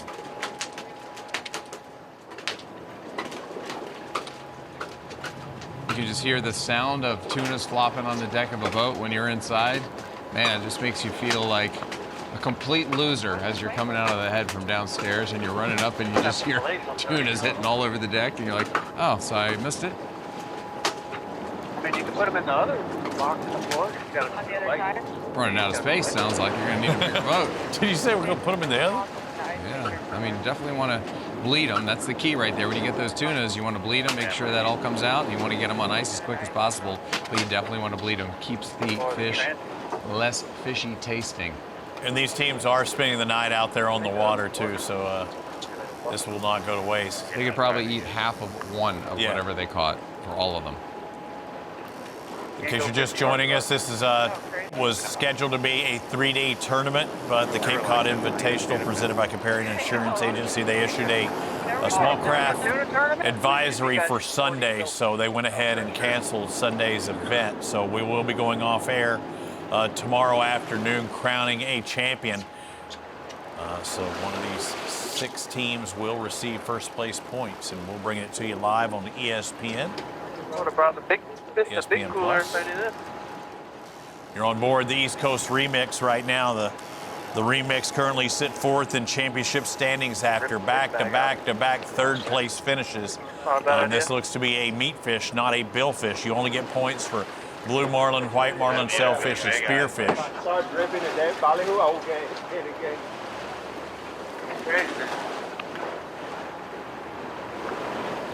Neymar Hernandez on the rod and reel there with a tuna. They just landed one just a moment ago. They've been in a mess of tunas, but those don't get you points. How many have we got? Just went to years we call like 15. See, this is the behind the scenes stuff I want to hear. I want to hear what they're talking about, the butterball. Because they go to eat that thing and they go 300 pound on that one. Nothing. There's nothing more defeating than seeing a 300-pounder greyhound at your bait when you're on 30-pound test, and they eat it, and you come tight, you get excited for a minute, and you realize this isn't going to pan out well. You want the harness? Had that happen in Venezuela on the way in, doing a marlin tournament. We went through a school of tunas, and I said, "Can I catch one?" He goes, "Yeah." Put the ballyhoo way back there, and I was getting ready to drop. He goes, "No, you don't drop on tunas. You just let them eat it because they're going to hit it so hard." Yeah. And sure enough, came up, ate it, and it was giant. And I was fighting it. Now what do I do? You better stop them or pop them. Yeah. Well, you got to make a decision. I popped them. You got to make a decision right now, sir. We got a drummer back there. Back up, they twerk for you. Plus, like, take that ass, girl. The tender vittle protector. Take that ass, girl. Not ready for that. They're talking about the tuna. Look. Yeah. He hasn't been able to get the cush off yet. It's a tough move sometimes. It's jammed up in there. Pop's trying to hook him up like a tow truck. East Coast Remix, well, we've seen them this year. You know, when we talk about Guidesley and stuff like that, you know, this crew or Clear family, they may be out, or their boat's out on a chartering venture, but when Sport Fishing Championship, they are all about business, trying to win tournaments. Seems like they won some good money here recently as well, maybe working their way up the coast. I thought I saw a good post from them as well. So very, very competitive team. And although it might not be one of our Sport Fishing Championship tournament events, they're still looking to make that coin throughout the season. We're going to step aside for just a bit. Again, East Coast Remix is hooked up right now with what looks like another tuna. We'll hope to see it on the other side of the break. Nice watch. Citizen? Yeah, Eco Drive. It's powered by light. Like any light? Yep. Headlights? Yeah. Sunlight? Yeah. What about city lights? Definitely. Subway? Neon? Strobe light? Those two. Really? Yeah. Disco? Uh-huh. Underwater? Yeah. This light? Spotlight? Yeah, any light. Cool. Citizen Eco Drive. It is cool. Powered by light for 50 years. Built for heat and sun. Designed by experience.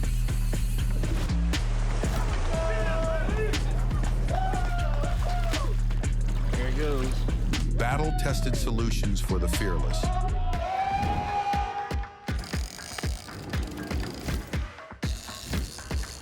Enetic. Comfort in chaos. As a big DIY guy, I thought I could do insurance myself. The beast insurance, extra protection from beasts, Bigfoots, and Yetis. Did you buy this? Yeah, I thought I was buying the best insurance. You know, like this insurance is the best. So we went to Comparion Insurance Agency. Our local agents helped us understand our policy options and found one that fits our needs. And now we do have the best insurance. And we're ready for Yetis, so win-win. Don't do insurance yourself. Comparion Insurance Agency. When the ocean calls, only the bold answer. Out here, it's not about cameras, contracts, or crowds. It's about the fight. When the battle begins, you need a boat that's as relentless as you are. Nice work, Jill. Jill Paglia, boat number 1, executive decision, date 1. HCB Yachts, the ultimate sport fishing experience. We deliver the dream.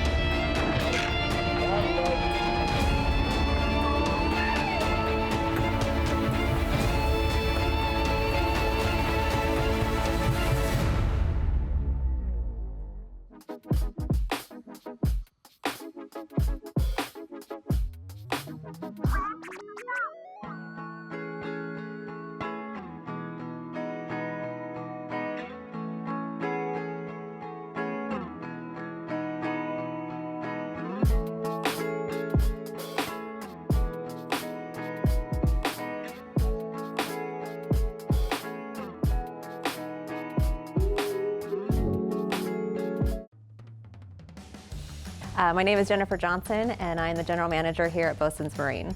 Bosun's Marine has been around since the 80s, and a lot of people don't know this, but it actually started as a part dealership that the founder really focused on relationships and people first and really grew it to what it is today. So now we are the premier dealership here in the Northeast, and we carry brands like Tiara, Pursuit, Edgewater, Sportsman, World Cat, and Riviera. We make it really easy for our customer. Not only here at Bosun's do we offer everything from service to parts to finance, but on the marina side, we also offer the ability to get slips when everybody else is sold out. We store, we service, we winterize and do all of those kind of needs for them on site so they don't have to worry about hauling their boat to us. So we just really try to make it easy with East Falmouth and Mashpee Neck Marina. Yes, the Cape Cod dealership really kind of focuses on the southern part of Massachusetts. We have a Peabody store that handles the rest of Massachusetts. We have another Bosun's location in Maryland. But again, part of the larger ownership of One Water Marine allows us access to service, to sell, to get inventory nationwide, which is a real bonus for our customers. You know, if they go to Florida, wherever they may be, they know that they have a dealership close by that will take care of them. A partnership with SFC is great for us because it allows the Bosun's name to get out there nationally and help customers understand what the offerings are here on the Cape so that when they do come to visit us, they know that it's not just a small local dealership, but it's also a dealership that provides that service and experience and really has the national outreach. So yeah, if you're here on Cape Cod, please come in and see us at Bosun's Marine, and we're excited to get you on the water and building the special memories with your families for a lifetime to come. We hope to see you soon. I'm Captain JC of the East Coast Remix, and you're watching Sport Fishing Championship live on ESPN. Or do they want to go to Cabo? The Zangray Championship playoffs will return to Cabo, and there's no better place to host it than at Corazon Cabo Resort and Spa. Located in the heart of Cabo San Lucas, Corazon Cabo offers incredible views, luxury accommodations, and direct access to one of the best sport fishing destinations in the world. Travel packages begin rolling out this July, so start planning now and join us for an unforgettable championship experience in Cabo.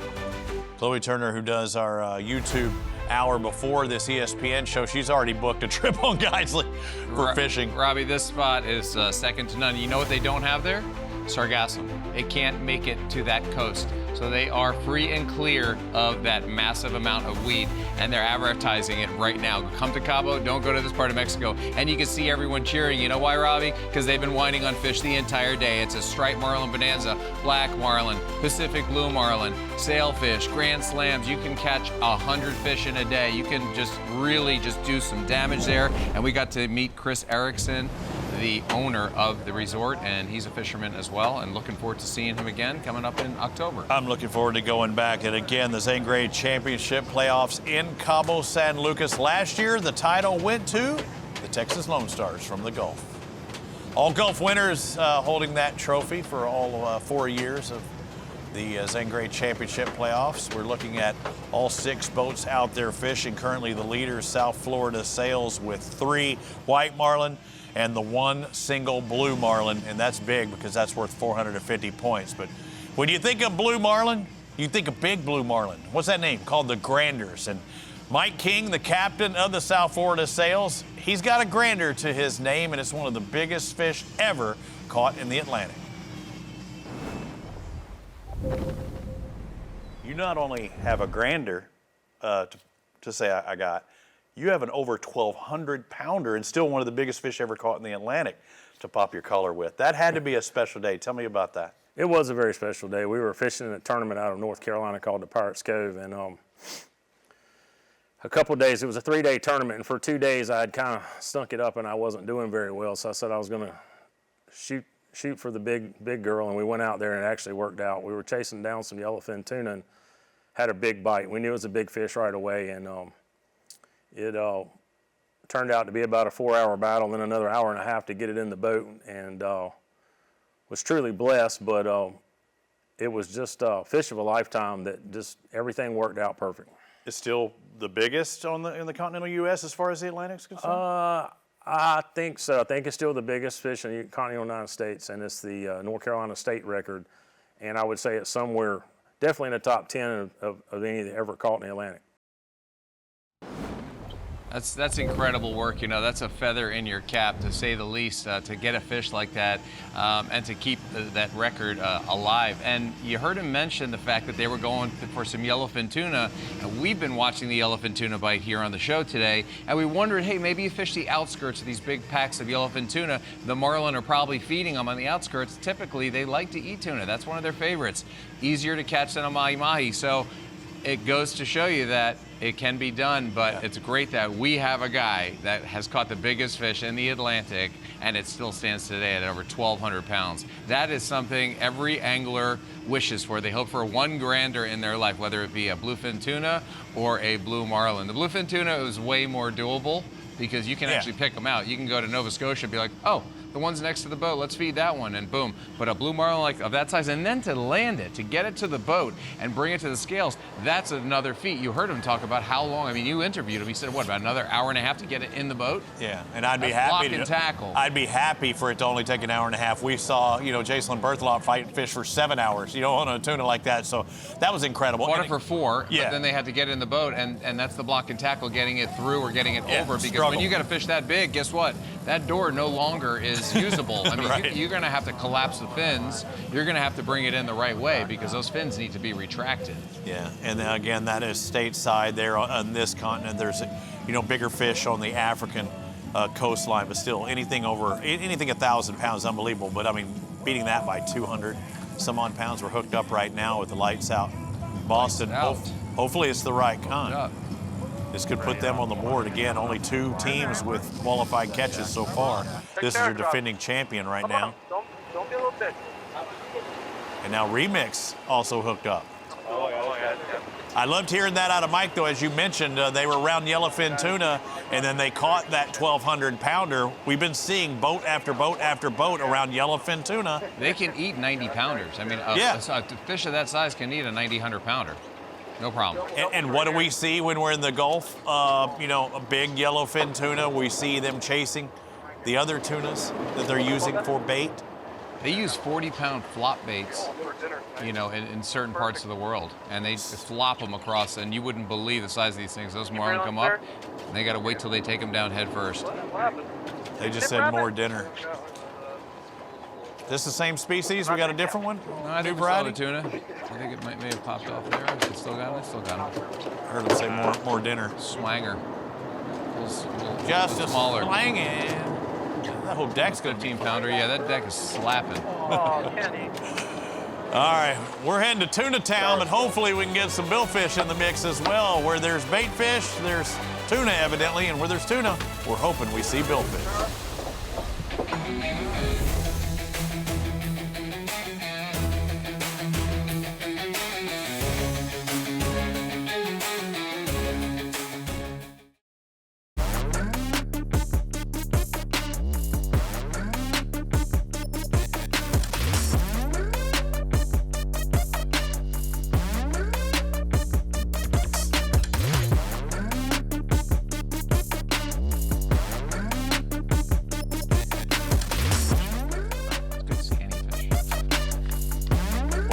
Cape Cod Invitational presented by Comparion Insurance Agency. They took off from Falmouth, Massachusetts this morning at 5 a.m. Lines in the water at 10 a.m. They can fish till 7 p.m. on this first of 2 days. Scheduled to be a 3-day tournament. It is now a 2-day tournament, a small craft advisory for Sunday. So they've went ahead and knocked off Sunday. So we will crown a champion tomorrow here live on ESPN Plus at about 5 o'clock, I think, local time there on the East Coast. Looking live at our 7 teams, angling clubs, 6 of them fishing, and looks like East Coast Remix are hooked up. It looks like Lights Out Boston had been hooked up just a moment ago. We have seen Remix just pulling tuna after tuna after tuna on board. Quite a problem to have, Robbie, that you can't get your baits deployed, but instead you're getting pounced on by the most delicious fish in the ocean, which is the yellowfin tuna, the bluefin tuna, the big eye albacore. I mean, these guys are really knee deep in the tunas. If this was a tuna tournament, it would be very, very exciting for them. Hey, look, I love watching any kind of fishing, so whether they're catching tunas right now or billfish, but we know that they want to catch the billfish to get to the top of the leaderboard. But Kenny, I mean, he's in his element right now. He's frothing, he's pumped, he loves getting those fish.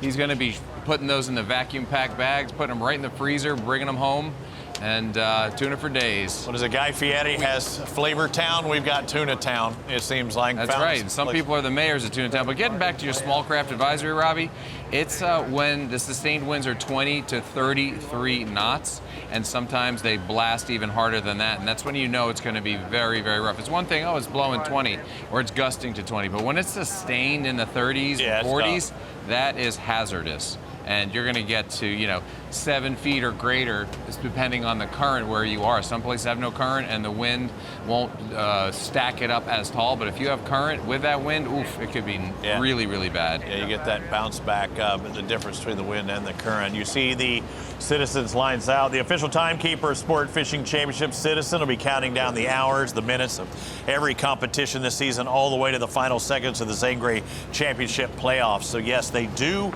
even though they're staying out, they do have a Citizens lines out time today.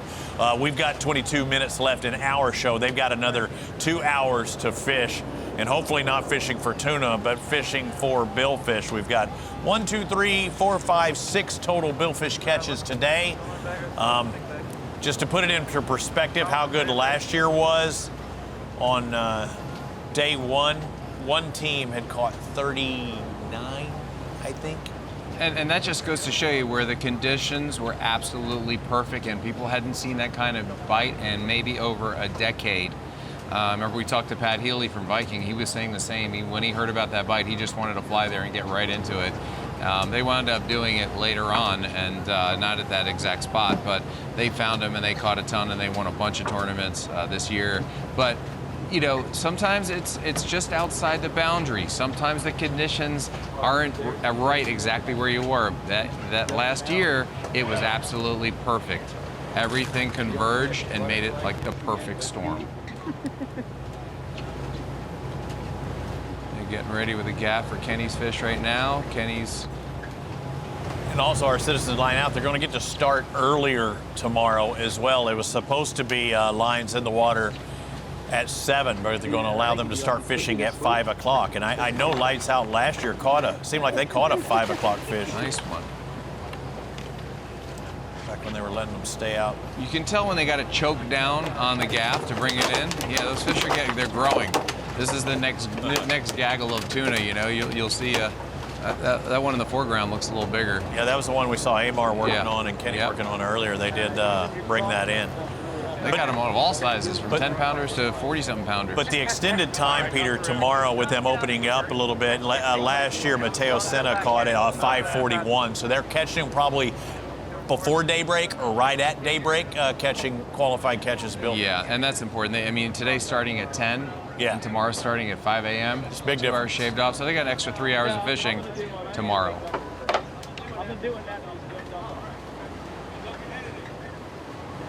No, he's full they'll body. already be at their fishing Hard grounds. body. And you said, though, they're going to be trying to catch Get his feet. tuna. You know one team that doesn't need any more tuna? Oh, look at that. Remix. We got a little cold plunge right there. Dunkaroo. We got the Dunkaroo going on with the... That would be the New Jersey Seabirds. If he comes up with a bait in his mouth, I'd be impressed. Oh, wouldn't that be awesome? I actually saw that last night. They went in the bait well and he did a keg stand in the bait well, and he came up with a live bait in his mouth. Was it really live, or did they go ahead and... It could have been a floating dead one. It was fresh, I'll tell you that. Yeah. It wasn't like a rotten fish. He still has some squishability to it. Again, got to do what you got to do. Got to drum them up. We've got about 19 minutes remaining in our ESPN broadcast. We'll have a couple more hours of fish after that. We're going to step aside and come back. Hopefully, a billfish will be on the menu. I'm seeing a ton of tuna right now.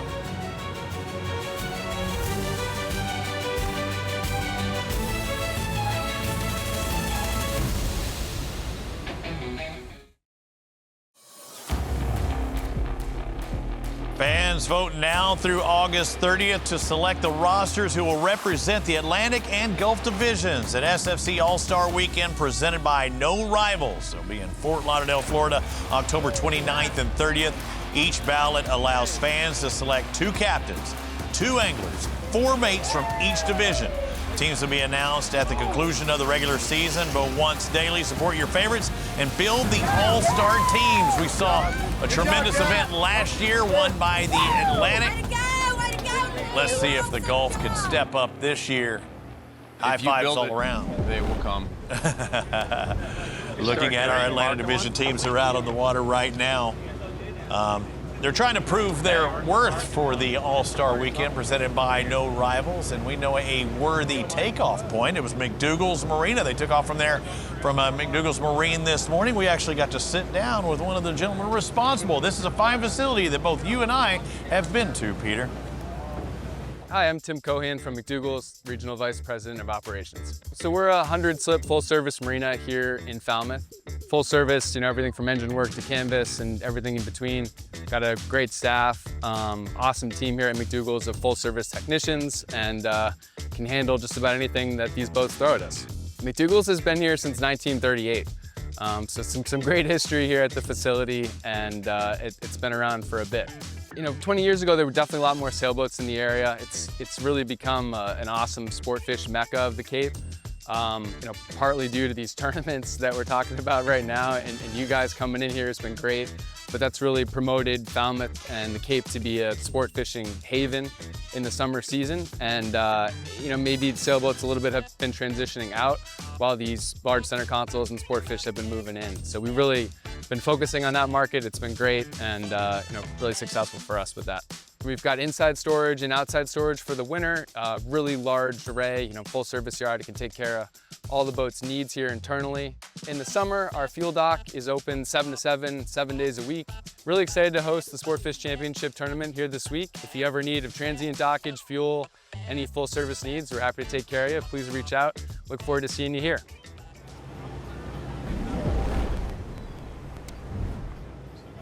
Facility, we've been there before. I mean, you just pull up, they take care of business, they can take care, get you sorted out and get back out there to Nantucket or where you may be heading. They've got it figured out, Robbie, and I actually spent some time over there, and I fished with our buddy Damon Sacco, who runs the tournaments up there, and great facility, restaurant there, and everything you need. He even has his live bait pen there, filled with bluefish that he catches the night before to put them out on the kite for bluefin tuna.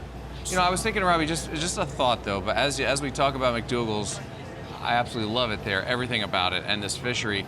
But as we talk about those yellowfin tuna and we talk about the 1,200 pounder that they caught, and then we're seeing so many yellowfins, and we're seeing larger ones, which the marlin can eat. But all of a sudden, you remember we saw that one smaller one that he flipped in. He boat flipped a 10 pounder, 15 pounder. Leave it out there? No, rig it up. Yeah, that's what I'm saying. Bring it in under the arm, sock through the sockets with some floss, roll the hook in there, circle hook, and flop them over right in the middle of it all. A tuna is probably not going to eat that tuna. They can. Yeah. And, I mean, a bluefin comes up or a much bigger fish, not a problem. But we see it that could in the be Gulf. exactly what the blue marlin would want, because there's one fish in that pack that's injured. And they just troll them around that school of tunas. Yeah, we would see that in the Gulf for sure. I mean, we see them catching fish that size to deploy. Perfect. That was perfect. But the only downside, everything's great, but if they do happen to hook up, it's going to be a good one. It's going to be a big fish, and they better have, a little patience and be able to take some time on the fish. Again, as the Citizen Lines Out keeps ticking, a little over 10 minutes, 13 and change to be exact, till we're off air today. Let's take a look back last year. We talk about this fishery. We talk about how many could be caught. Last year was a once-in-a-lifetime event for, back then it was Oak Bluff's Bluewater Classic. What a run. Even with the East Coast Remix finishing third, 25 white marlin caught in one tournament. Look at that. 2025 with 25. Easy to remember, right? Yeah, that's easy. Look at that lit dorsal. And that was your third place finisher. Second place, what did they do? No slouches either. 35 white marlin for this team. They were catching tuna and said, man, we got to get with it. We got to get with the billfish. They got there late. In 8 hours, they caught 35. Yeah, they were out there trying to catch those big eye tuna that actually paid good money last year, but to win the tournament, to get the max points, to beat Lights Out Boston, you had to catch some billfish, but 35 whites and no blues mixed in. It was just quick work on all those fish. As many rods as you could put out, that's as many as you caught. They caught triples while this team, Lights Out Boston, were catching quads. Look at that, 47, a record, and doing most of it in one day. What a run by Rob Carmichael and crew. More hands on the boat, finding the fish first. You're going to take it to the hole. That's exactly what happened. They had a record there, and they got tattoos to prove it. You get a lot of fish thumb out there from fishing all day. I mean, when you're wore out from high-fiving, I mean, your arm's sore just from high-fiving. It was a lights-out performance by Lights Out Boston, and trying to get their first fish of the tournament in the billfish species. We've seen them with tuna on, but still surprised. These are, you talk about your neck of the woods, this is their neck of the woods. Yep, you got Ross standing there with a long. You got Kyle there with the short. Right there, you got Rocher on the left long, and Jackie is on the left short. She's typically on the right short. That's typically her spot. They must have rotated. Paparelli there, if he's wearing shorts, you might be able to see his tattoo. I think he's got it on his leg. I don't know if it's on the calf or on the side there, but below the knee kind of thing. I don't, if I recall. In this team, very stacked as far as numbers of anglers on board, possibilities. They're looking for those quads that they had last year. Citizen Lines Out, 2 hours and 11 minutes right now. Yeah, we were talking about it. He heard us. He heard us. Where's that tattoo? Come on, show it. I still had my hat last year that they gave us. Oh yeah, Ricabo. Again, Comparian Insurance Agency. This is their tournament. Lights Out. This is their tournament. They want to be on top of the leaderboard. Right now it's South Florida Sails with 3 white marlin and that big blue, well, at least in points, big blue, in the lead.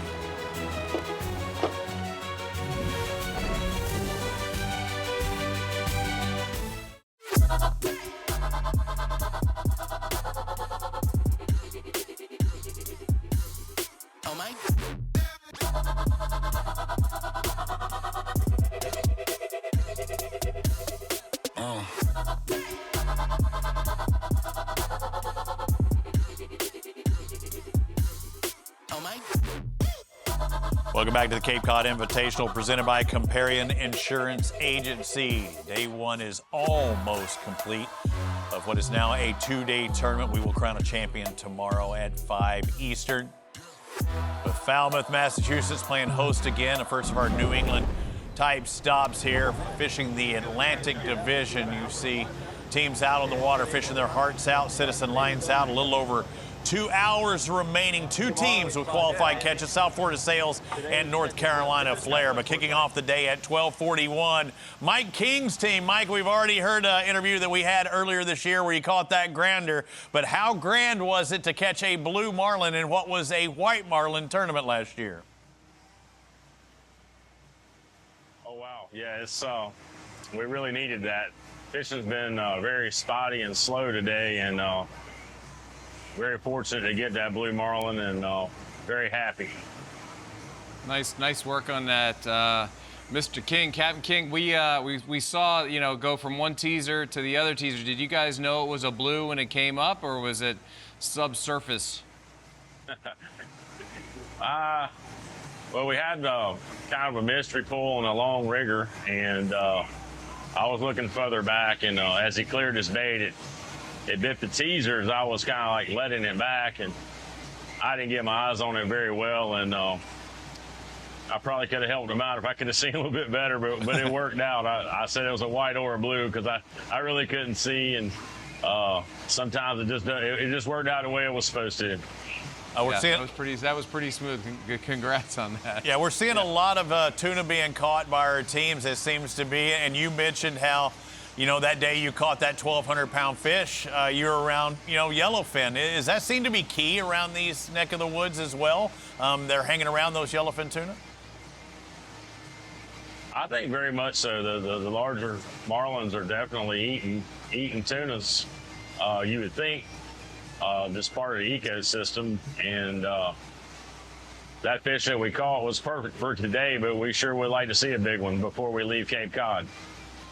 Yeah, we were kind of talking about that earlier, how, what do you do? You're catching 40-pound tunas, and they're kind of big, and if you do get a marlin on one of those, you're going to be in for quite the battle. You really don't want that in this tournament, but let's say you guys got into a school of 8 and 10-pounders, would you potentially rig them up and redeploy them right in the middle of those tuna schools?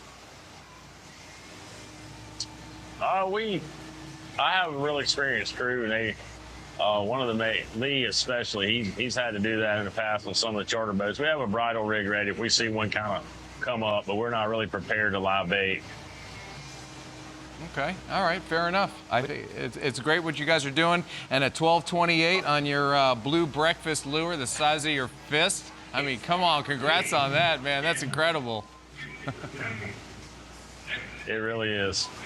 I still, some days sitting up here not catching anything when I'm kind of wanting to have a pity party, and I think about how blessed I've been in my career. So it doesn't do me any good to, quote unquote, cry, we say in this industry. So just keep trolling and see what happens. Hey, what a start to your Sport Fishing Championship campaign. I'm looking at these results, and Bud, you've already got one victory. You're in the lead right now. We'll see if you can keep it up. You're not a one-trick pony. You're just not mid-Atlantic. You can go up to the New England states and catch them as well. Congratulations on day one. You still got 2 hours till Citizens lines out, and good luck the rest of the day. Right, great job. Thank you very much. Y'all have a great afternoon. Thanks a lot. There you have Mike King, the captain of the South Florida Sails, who's in the lead right now. We're looking at the angling clubs out on the water. Again, trying to catch something before Citizens lines out. They've got over 2 hours left in their fishing day. We've got about 3 minutes till our day is done. It looks like somebody on the remix might be hooked up with something.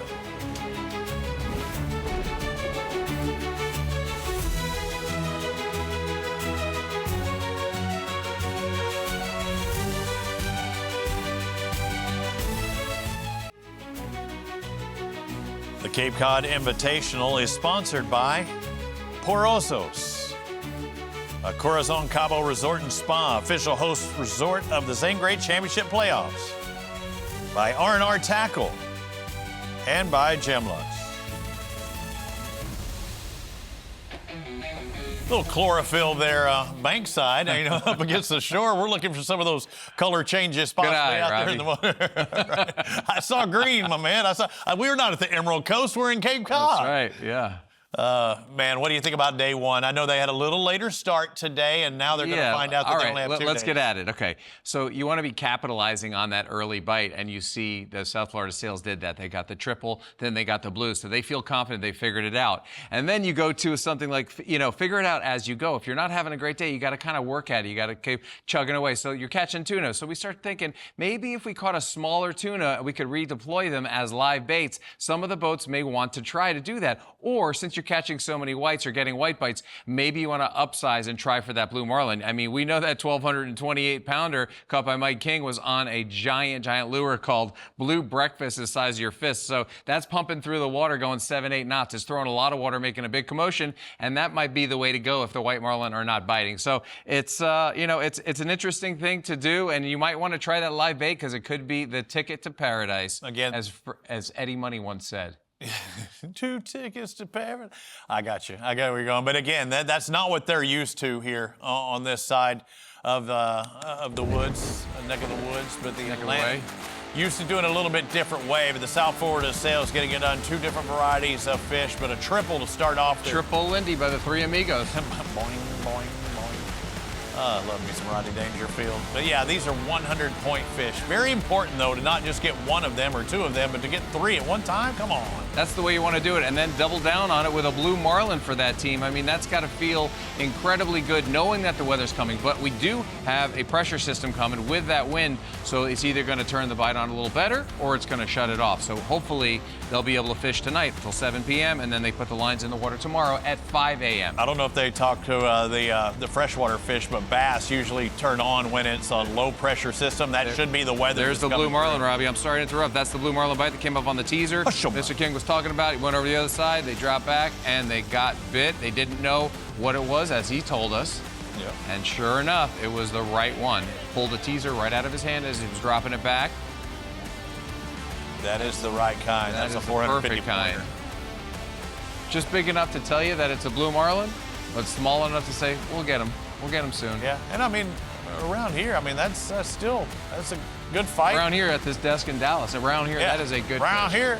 I'll tell you. From the Normandy into the West End. The live leaderboard brought to you by No Rivals. As it looks right now, 2 teams of our 6 that are fishing with qualified catches. And remember, although we're going off air right now, you can still follow on Sport Fishing Championship, the SFC Insider, or sportfishingchampionship.com, the SFC Insider. Always giving you scoop, Rudy Tamarchio, if you do have some catches. Before we do have Citizens lines out, he will report those as well. The final results will not be concluded until tomorrow at 5 p.m. Eastern. It's still anyone's ball game, especially after seeing the numbers caught last year. Well, what I'm seeing with the tuna bite right now and the lack of white marlin and blue marlin, except for one of the boats, well, North Carolina Flare has a couple of white marlin. I'm thinking, Robbie, if it's me, I'm thinking I'm going to bridle up a couple of 8 to 10 pound tunas. If I can get them in the school, drop them back and just motor around the school, see them on the finder and see what we can drum up. I think you could probably catch a blue marlin or 2 doing that, but you got to put in a little time. You're not covering a lot of ground. Right. You're staying with that pack. But as we've seen, the yellowfin seemed to be what that blue marlin was hanging around. We've seen it in tournaments prior, whether it be a barracuda or mahi-mahi. Those blue marlin are looking for something to eat. Will it be the yellowfin? Find those small ones, redeploy them. Let's get it going. We've got 6 teams trying to battle for this title. It will be determined tomorrow. The Cape Cod Invitational is now a 2-day event. You make sure to tune in tomorrow on YouTube at 2 p.m., followed by our ESPN Plus show. Peter, it was so much fun today. I think we should do it again. I'd say for sure. Let's do it tomorrow, and let's nail it. Let's hammer down Charlie Brown. On behalf of Peter Miller, we're hoping we see some excitement. Not tunas on board, but hopefully we'll have some whites and some blues coming to that points total.